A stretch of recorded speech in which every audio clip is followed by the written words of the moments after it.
Welcome to Hood Champion Boxing and Sports. In boxing, you find a way to win, or you find a way to lose.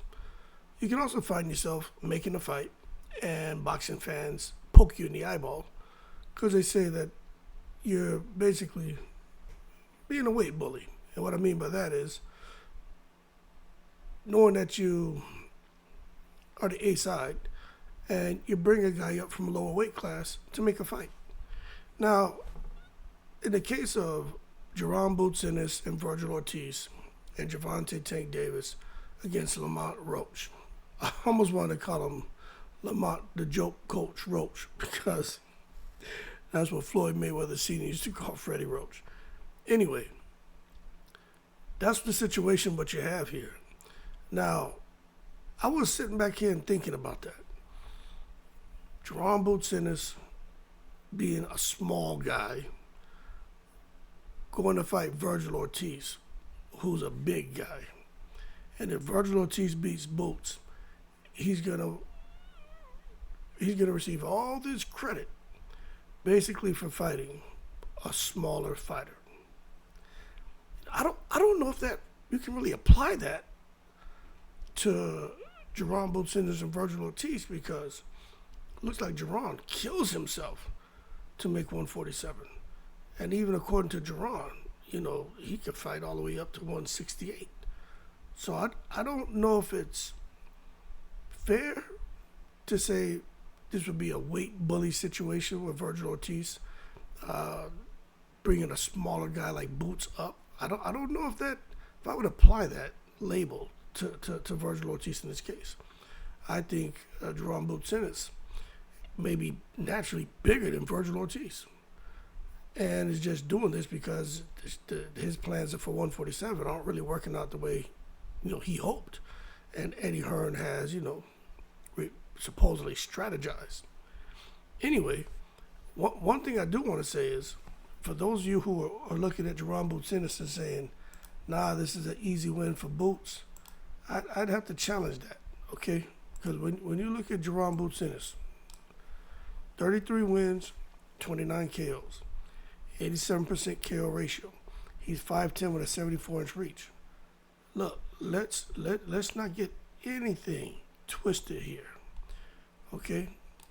Jaron Ennis, who is the smaller guy in this case, who's moving up to fight Virgil Ortiz. Hopefully they announce it. He hasn't fought anybody.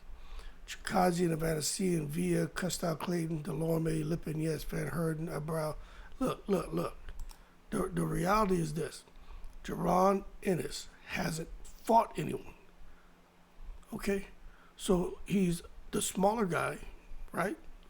Coming from 147 up to 154, and he hasn't fought a real threat. Those are the facts. Like De La Hoya would say. So let's just put things in perspective. Although I think Jaron is a talented fighter, although I think he's naturally much bigger than 147, maybe naturally much bigger than Virgil Ortiz. He's a smaller guy in this fight, moving up, and he hasn't really been battle tested. Okay, Virgil Ortiz has. Out of all of Virgil Ortiz's fights, that Bohachuk fight was crazy, but the one I always talk about, and I ain't talking about Maurice Hooker and none of those other fights. I'm talking about that shit where he fought Mean Machine. Now, if you want me to come out here and say that Jaron Ennis is battle tested, I've been saying this shit for over a year. Put him in the ring with Mean Machine. If he can get through Mean Machine, and Mean Machine is older now, but if he can get through Mean Machine, then he's passed my test because Mean Machine ain't no joke. Okay? So, small man versus a big man. Inexperienced fighter in Boots, and what I mean by that is he hasn't really been tested, versus a guy who's been battle tested and been to war, okay, against elite opposition. So when you look at it like that, I don't know just how quick I would be to say Boots is going to beat Virgil Ortiz. It should make you look at that shit a little bit differently. Now, Gervonta Davis and Lamont the joke coach Roach. Let me quit saying that shit. Another similar situation. Gervonta Davis, we all know he's the big dog at 135. Got the power. He's been up a couple of different weight divisions. I think he's three different weight divisions now. And he's become a champion. Whether he's a weight clause or not doesn't matter, right? Gervonta Davis, for the most part, I think 85% of people agree. He may be the guy who would defeat everyone at 135, or Shakur Stevenson. But most people would tip their hats to Gervonta because of his power. But he's bigger. He's battle tested, and one of the biggest faces in boxing. And he's bringing up, although they have experience from the amateur rankings, and it's more of a kind of, local feud. The guy's the D.C. Maryland thing, right? Lamont Roach, 130 pounds, and he hasn't fought anybody. And this is the thing, is that just like what I was just talking about, where is it? Right here. What I was just talking about with Jaron Ennis, he's 25 wins. He's got 10 KOs, people. It's a 40% KO ratio. And he has a loss, okay? But he's got a 40% KO ratio coming up from 130 pounds, and he hasn't fought anybody. 5'7", 68-inch reach. So he's a little bit taller than Gervonta. Reach is about the damn same. But this is the thing I'm getting at. When you come down here and you look at the names, who has he fought? McCrory, Garcia, Rodriguez, Alvarado, Rosas. I mean, he fought Jamal Herron, and when he fought Jamal Herron, he lost that fight. Okay? So, I think Gervonta versus Lamont Roach is what you would call a total mismatch. Okay? That shit is a total mismatch. But hey, in boxing, anything can happen. Gervonta Davis may stump his toe. He may turn stupid in the ring. He may break a leg.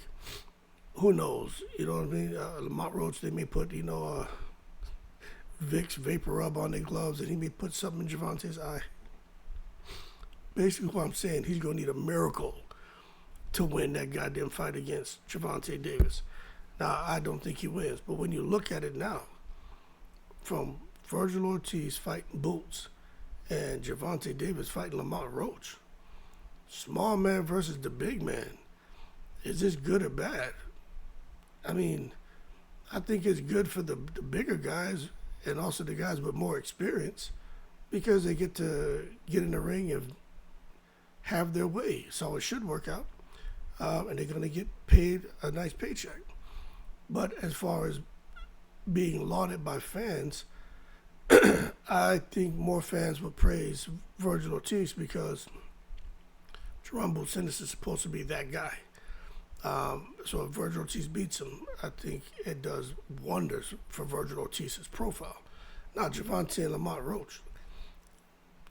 Gervonta gonna get ridiculed, man, if you go and fight this dude Roach and blast him out of there in a round or two.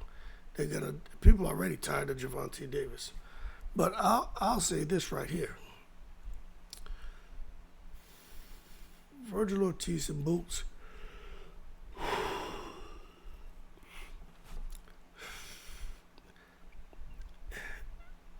Good and bad. I just don't. I think that's a good fight. That is a good fight. But when I take the emotion away and I just deal with the facts, Jaron is smaller. He's not battle tested, right? And he doesn't have the experience of what Virgil Ortiz has. That's a big deal. You look at Gervonta Davis and Lamont Roach, it's the same thing. But that's not a real good fight. Like competitive, like I think Boots is going to be with Virgil Ortiz. Now Gervonta and Lamont Roach, that's an extreme case of a mismatch. But when you just look at it on paper, Forget what we know about Boots. We know Boots can fight, but when you just look at it on paper, Boots is inexperienced. He's a smaller guy. He's not battle tested. When you look at Gervonta Davis and Lamont Roach is a smaller guy. He's like disgustingly inexperienced. And he's not battle tested. Is it good or bad for these guys to be fighting each other? I think Boots and Ortiz is good. Gervonta and Lamont Roach, I think is bad. But that's just my opinion. I'm not speaking facts. I'm just having a conversation. Y'all keep cool. Shout out to the veterans, all 7 continents. I'm in the breeze.